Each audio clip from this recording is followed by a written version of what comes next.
Raríssimas, raríssimos e raríssimas, bom dia, René de Paula Júnior falando aqui no Radinho de Pilha, 24 de abril de 2024, quarta-feira. Hoje vai ser um episódio um pouquinho mais curto, eu tenho um compromisso daqui a pouco, mas eu não queria deixar passar esse dia em branco. Aliás, eu fiz uma pequena mudança aqui no arranjo de gravação, não sei se isso vai fazer alguma diferença, eu só vou saber depois a hora que eu conferir, conto com a vossa compreensão, caso não esteja tão bom quanto antes, mas é um pequeno, a gente está sempre experimentando. Eu não queria deixar de gravar por conta de uma pequena coincidência, né? Eu estava agora vendo algumas notícias de manhã, e de repente apareceu ali uma chamada para um vídeo de alguma coisa que eu não tinha ideia, né? Eu não sei se você já... Acho que não, acho que isso ficou fechado durante muito tempo. Mas em Roma, uma das coisas que um turista interessado pode fazer é visitar agora o que é chamado em italiano de Il Plastico. Il Plastico é uma maquete de Roma no seu auge, né? A Roma de Constantino, aquele que viu uma cruz no céu porque não tomou água o suficiente. Pois bem, a maquete não é simplesmente uma maquete, a maquete é colossal, né? Lembrando aqui do Coliseu, ela é simplesmente uma maquete colossal, é uma maquete de 20 metros por 20 metros, feita à mão há quase um século por acho que é Gismondi, se eu não me engano, que é um arquiteto italiano.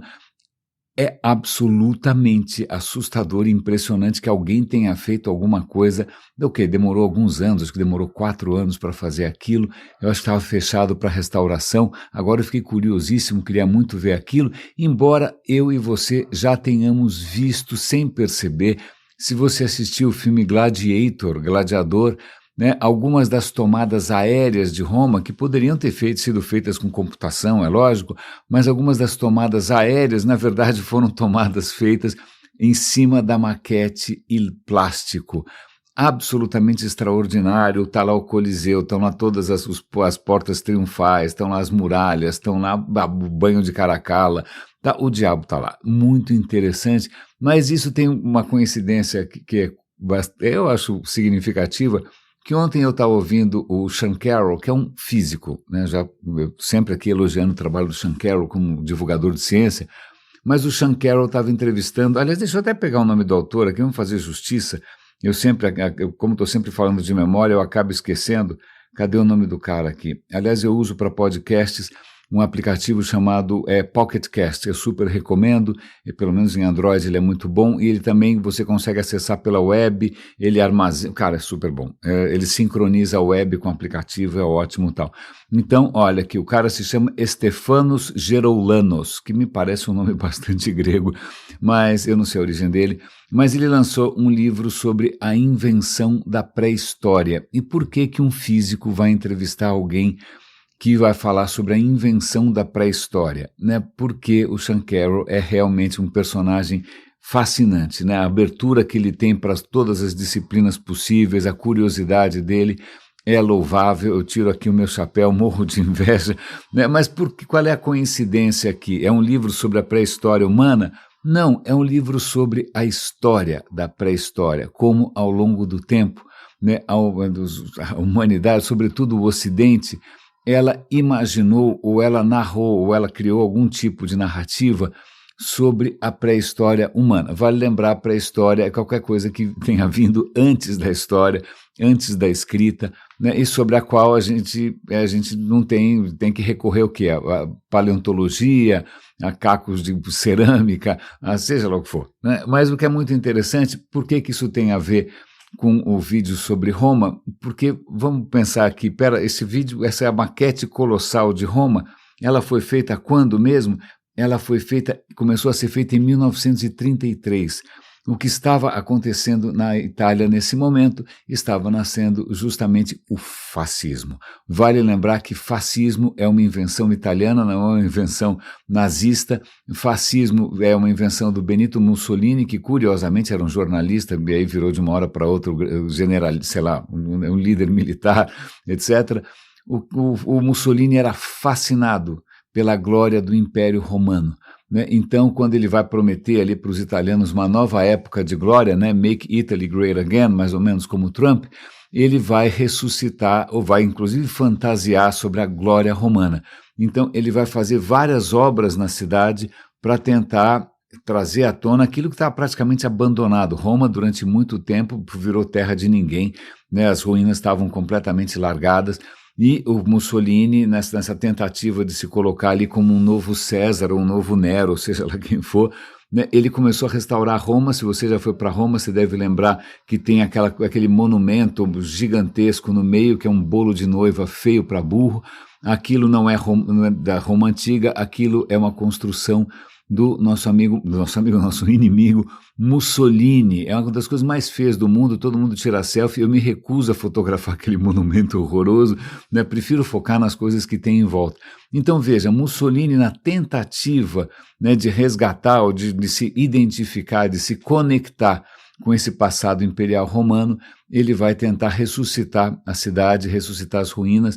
Ele é o cara que vai tirar do fundo de um lago o barco de Calígula. Calígula tinha feito um barco gigantesco para fazer umas baladas, umas festas num lago.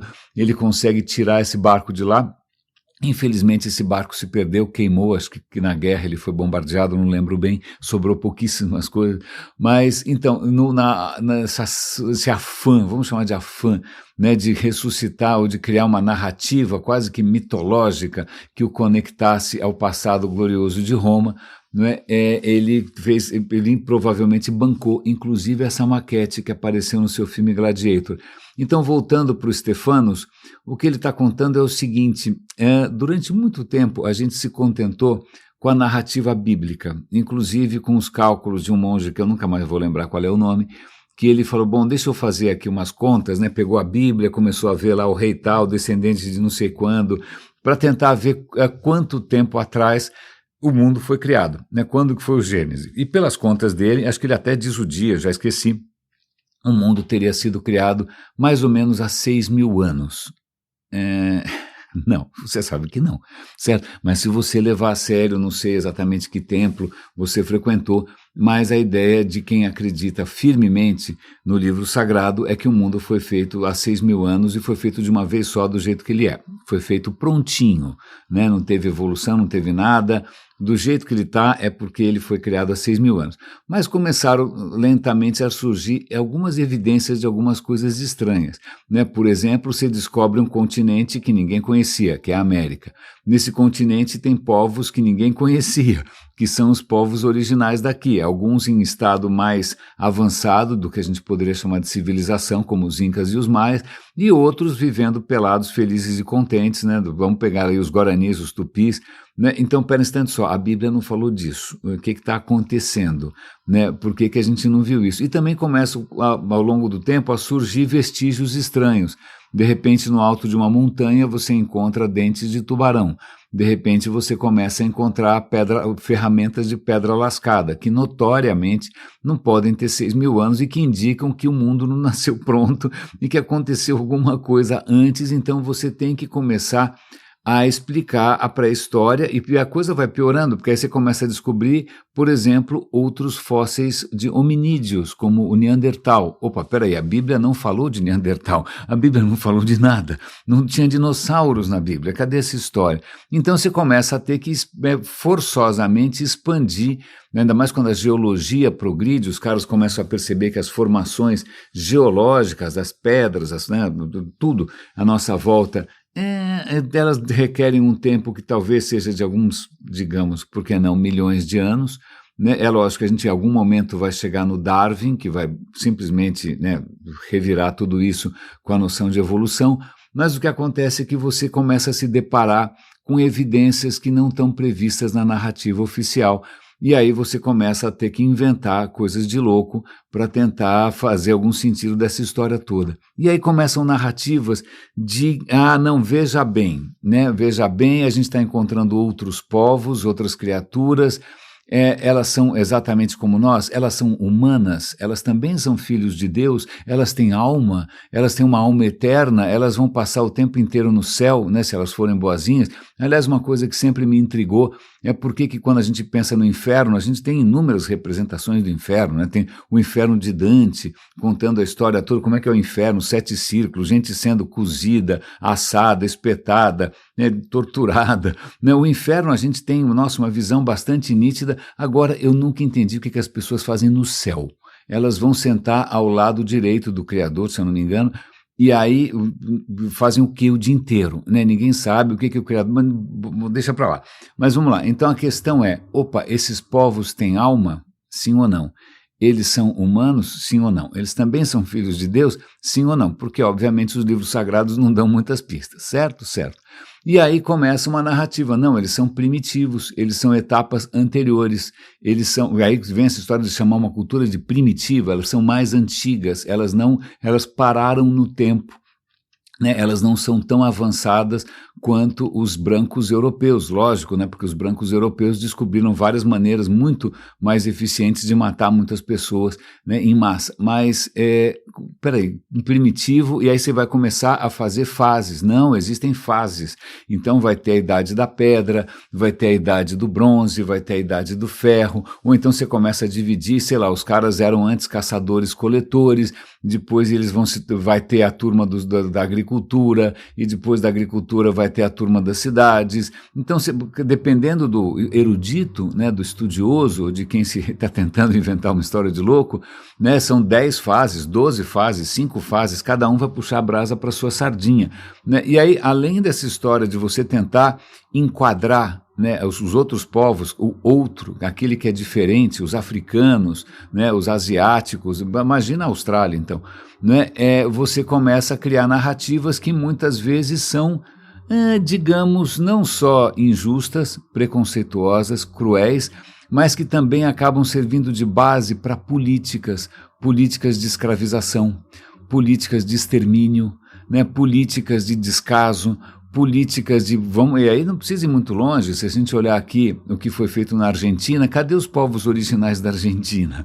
Foram dizimados, certo? Porque, afinal, veja como os bolsonaristas lidam com os Yanomamis. Vão dizer que não é humano, né? Que não é gente, é quase gente. Não é gente, não. Gente é o Bolsonaro, né? Com jet ski incomodando orcas. Milicianos, esses sim são humanos no seu perfeito estágio de desenvolvimento.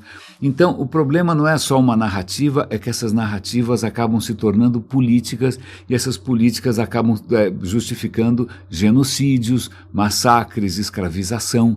Né? Veja que a questão não é só uma questão arqueológica, né? Como é que você explica a pedra lascada, isso e aquilo, mas como é que você explica inclusive as línguas. Porque, veja, você começa a descobrir outras línguas que são completamente diferentes ou têm alguma similaridade, mas aí começam a surgir... a obra aqui ao lado começou a operar, né? Temos aqui um tempo bastante reduzido para continuar conversando.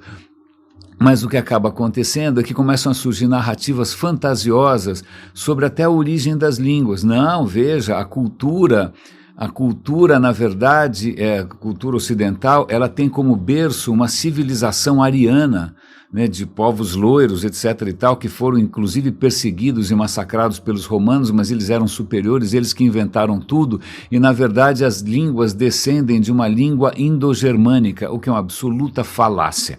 Né? Muitas línguas europeias vêm de uma região, na Índia, na verdade, o berço é a Índia, ninguém era loiro, ninguém tinha olho azul, né? Aliás, eu nunca entendi porque todo o retrato de Jesus ele é loiro de olho verde, né? Se o cara vem de uma região, bom, deixa para lá. Mas então, veja, começa ao longo dos séculos uma série de narrativas completamente delirantes, completamente nacionalistas, completamente cruéis e injustas, tentando justificar a supremacia de uma etnia, de um povo ou de um país. Né? Então, quando você vai se perguntar se fulano tem alma, não tem alma, se ele de repente é incapaz, é inferior, a gente viu recentemente, eu estava comentando com vocês ontem mesmo, que naquele Instituto para o Futuro da Humanidade, o fundador ali já tinha, o fundador que se acha iluminadíssimo, né, que se acha capaz de decidir qual é o melhor futuro para a humanidade com seu dinheiro, o que acontece é que ele já tinha manifestado opiniões racistas, dizendo que negros são intelectualmente inferiores. Então veja, o que é muito curioso, é triste, porque a ciência evoluiu, né? Hoje a gente sabe que a noção de raça é completamente estúpida, né? Que a diferença entre um sueco e um africano em termos genéticos é menor do que entre um africano daqui ou de lá. Quer dizer, tem na África tem uma diversidade genética gigantesca, a gente é absolutamente muito parecido, né? Se você colocar as pessoas em condições similares, elas vão se desenvolver de maneiras muito similares também. Isso é uma absoluta falácia, mas embora a gente consiga demonstrar que todos nós viemos da África, né? Quem não é negro é simplesmente um negro desbotado, que é o meu caso, né? A gente desbotou com o tempo, né? Então, veja, embora a ciência tenha avançado, essas narrativas racistas, elas persistem, mais ou menos como persiste o barulho dessa betoneira que faz alguns dias e acho que ela não vai acabar nunca mais, né? E essas ideias de jirico, elas vão se solidificando, mais ou menos como cimento nessa betoneira, e elas vão se transformando em políticas, em coisas concretas, em construir um elevador de serviço no seu prédio, né? Ou de repente em mineradores ilegais na Amazônia, né? Isso tudo vai se transformando em políticas porque existe uma história da história, né? Uma história da pré-história, uma história da história moderna, e que normalmente existe a tentativa de glorificação, né, de algum segmento, e a tentativa de desumanização de outro segmento. Esses caras não têm alma, esses caras são baratas, esses caras são cucarachas, esses caras são insetos, né? Veja bem que isso tem uma longa história e infelizmente isso persiste. Volta e meia persiste em algum tipo de piada, volta e meia persiste em algum tipo de agressão que acaba indo parar nas mídias sociais, volta e meia isso acaba aparecendo, né, em candidatos eleitos por como ele mesmo disse, uma cagada, né? Então veja, eu achei muito interessante essa história, mas o que mais que a gente tem para contar hoje? A gente não vai prolongar isso por muito tempo. Eu acho que tem uma questão interessante aqui, né? Isso eu vou deixar para amanhã, essa da história do tempo, porque eu vou conectar isso também, é uma questão do Barão de Tararé, que tem várias máximas. Eu vou falar sobre duas coisas curtinhas aqui. Eu estava ouvindo ontem uma palestra, uma live, de um historiador que hoje eu já fui um pouco mais entusiasmado, mas esse cara está indo um pouco demais para a direita, ele começa a apoiar umas coisas meio esquisitas, mas ele o Neil Ferguson. Eu já recomendei um livro dele, no Leia Vale a Pena, o Civilization. Hoje eu tenho minhas dúvidas, eu acho que o cara está, de uma maneira ou de outra, apoiando coisas meio esquisitas, mas ele comentou uma coisa curiosa, que a mediadora perguntou se nós estamos à beira da Terceira Guerra Mundial. Ele falou, olha, não acho que não é uma boa comparação, porque a gente chama a Primeira Guerra e a Segunda Guerra desse jeito, porque a Segunda Guerra é muito parecida e é quase que uma continuação da Primeira, né? A Primeira ficou mal resolvida, aí você tem uma Segunda que resolve pior ainda, né? Ele falou, olha, o que eu acho que está acontecendo agora é uma nova Guerra Fria, né? Guerra Fria, vale lembrar, para quem não lembra, Guerra Fria, na hora que os Estados Unidos passam até a bomba, né? A União Soviética também tem a bomba atômica, e aí começa um período em que você tem um mundo disputado por duas superpotências, né? Você tem a União Soviética bancando uma expansão imperialista, avançando pela América Latina, avançando pela África, não é? E distribuindo de graça fuzis AK-47, que estão até hoje sendo usados para fazer atentados por aí, né? Você tem os Estados Unidos também bancando regimes ditatoriais para evitar que a União Soviética, os dois jogando sujo, né? Os dois tentando expandir o seu império, e era isso, todo mundo ali naquela tensão se ia acontecer uma hecatombe nuclear, e quase aconteceu na década de 60, quando no episódio de Cuba, foi uma coisa medonha, a gente realmente quase começou uma guerra nuclear, escapou por pouco, graças ao Kennedy, que era um pouco mais sensato, não graças à Rússia, que era um bando de louco, mas voltando, esse foi um momento horroroso, eu me lembro disso, né? Você lia livros e você tinha sempre essa ameaça de uma hecatombe nuclear, alguém vai apertar o botão primeiro, né? E nessa época surgiu uma política chamada, em francês, de détente, distensão, do tipo assim, gente, vamos relaxar um pouco, vamos tirar o dedo do gatilho, né? Vamos criar novas frentes de colaboração aqui, vamos criar colaboração comercial, colaboração científica, vamos respirar fundo antes que a gente faça literalmente uma desgraça bíblica, né, global, né? Esse foi o período de distensão, certo? Então teve uma aproximação lenta e gradual, mas por fim a União Soviética acabou desmontando sozinha, não parava em pé mesmo, ficava gastando um monte de dinheiro com coisas militares em vez de gastar no resto, mais ou menos como a Coreia do Norte insiste em fazer, não é? E aí o que o Neil Ferguson insiste é que a gente estaria num período parecido, só que mudaram os, vamos chamar assim, de players, né? Você tem hoje uma nova Guerra Fria, onde um player, obviamente, é os Estados Unidos, o outro player é a China. Né, talvez tenha um terceiro, mas é a China, ponto, é basicamente isso. Não é nada se compara. A Rússia só é a Rússia porque tem apoio da China e tem apoio do Irã. Então a gente até tem uma coisa parecida com a Segunda Guerra Mundial, que era chamado o eixo do mal.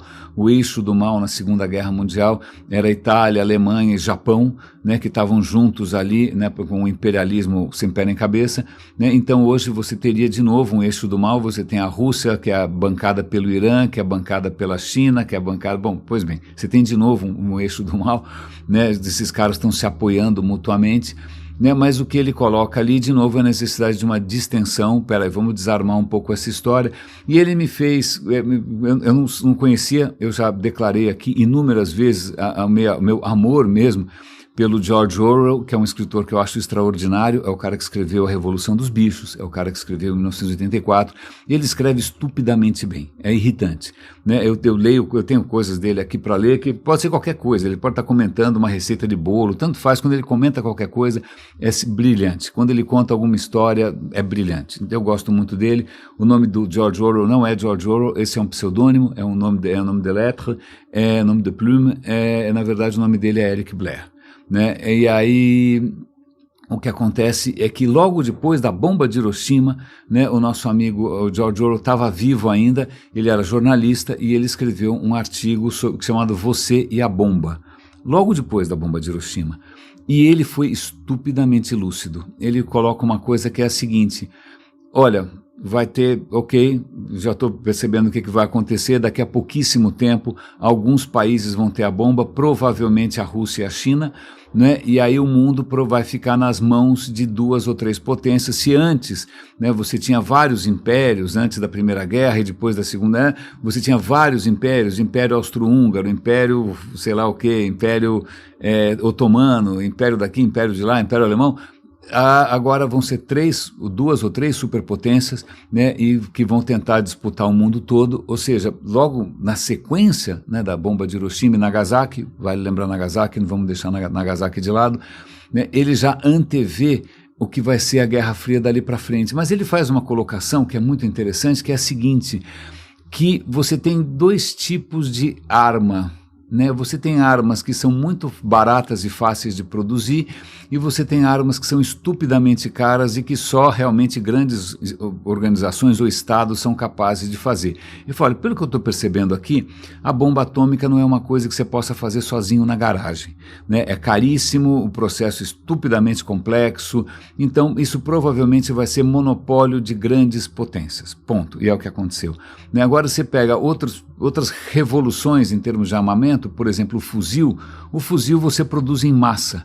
Então, quando você produz uma arma que é, de repente, acessível, você pode ter revoluções, o jogo pode ser virado. A Revolução Francesa contou com fuzis e mosquetes, a Revolução Americana contou com fuzis e mosquetes. Então, existem armas que são, digamos assim, um pouco mais democráticas e armas que vão reforçar o predomínio, a preponderância, a hegemonia de quem já era poderoso, né? E ele vai achar que isso vai acontecer com a bomba atômica. E tem algumas reflexões aí que vale a pena a gente pensar.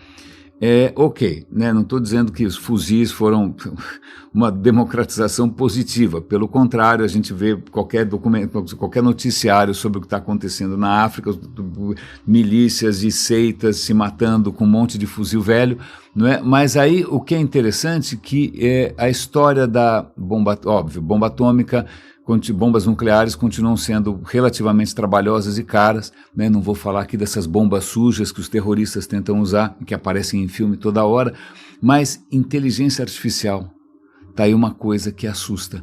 Ontem mesmo eu estava falando que com a inteligência artificial qualquer panaca, né, numa garagem pode fazer um estrago simplesmente descomunal, pode ser uma arma biológica, pode ser o que for, né, mas na hora que você democratiza ou você facilita o acesso a uma ferramenta tão poderosa e sem nenhum tipo de controle, sem nenhum tipo de freio, isso pode virar bastante o jogo. Vale lembrar que também o próprio Neil Ferguson comenta que não é só uma questão de quem tem a bomba, é quem tem a AI, a inteligência artificial mais poderosa, e hoje a gente só tem 2 grandes players mesmo, que é a China e os Estados Unidos. Então, uau, eu fiquei bastante impressionado com a lucidez e com essa visão do George Orwell de perceber o que ia acontecer, né? Mesmo não conhecendo ainda o ChatGPT nem nada, né? A diferença que faz você ter alguma coisa poderosa que é distribuída de uma maneira fácil, né? Versus alguma coisa que é concentrada na mão de algumas potências. Então, é isso. Meus caros, eu não sei muito bem como encerrar, porque eu também não sei como digerir tudo isso. Esse vai ser um episódio um pouco mais curto, agora eu tenho um compromisso daqui a pouquinho, então eu vou publicar rapidamente. Cuidem-se, por favor, muito obrigado ao Super Raríssimas, que estão sempre ajudando a gente a pagar as contas. O Radinho não tem nenhum comercial, não tem monetização nenhuma, nada do que eu faço é monetizado. Muito obrigado, cuidem-se, por favor, um abraço e até amanhã.